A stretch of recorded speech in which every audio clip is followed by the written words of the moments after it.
बार की बात है, किसी जंगल में एक कौवा रहता था। वो बहुत ही खुश था क्योंकि उसकी ज्यादा इच्छाएं नहीं थीं। वो अपनी जिंदगी से संतुष्ट था। लेकिन एक बार उसने जंगल में किसी हंस को देख लिया और उसे देखते ही सोचने लगा कि ये प्राणी कितना सुंदर है। ऐसा प्राणी तो मैंने पहले कभी नहीं देखा। इतना साफ और सफेद, यह तो इस जंगल में औरों से बहुत सफेद और सुंदर है, इसलिए यह तो बहुत खुश रहता होगा। कौवा हंस के पास गया और पूछा, भाई तुम इतने सुंदर हो, इसलिए तुम बहुत खुश होगे। इस पर हंस ने जवाब दिया, हाँ मैं पहले बहुत खुश रहता था जब तक मैंने तोते को नहीं देखा था। उसे देखने के बाद से लगता है कि तोता धरती का सबसे सुंदर प्राणी है। हम दोनों के शरीर का तो एक ही रंग है, लेकिन तोते के शरीर पर दो दो रंग है। उसके गले में लाल रंग का घेरा और वो सूर्ख हरे रंग का था। सच में वो बेहद खूबसूरत था। अब कौवे ने सोचा कि हंस तो तोते को सबसे सुंदर बता रहा है, तो फिर उसे देखना होगा।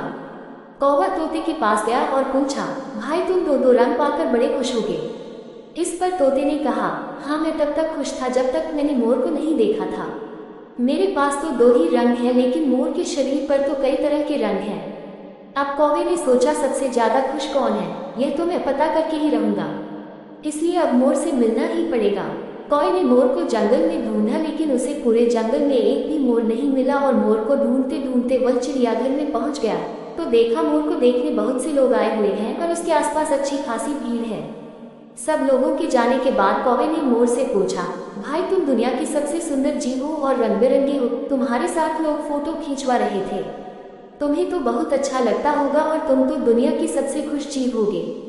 इस पर मोर ने दुखी होते हुए कहा, भाई अगर सुंदर हूँ तो भी क्या फर्क पड़ता है, मुझे लोग इस चिड़ियाघर में कैद करके रखते हैं, लेकिन तुम्हें तो कोई चिड़ियाघर में कैद करके नहीं रखता और तुम जहाँ चाहो अपनी मर्जी से घूम फिर सकते हो।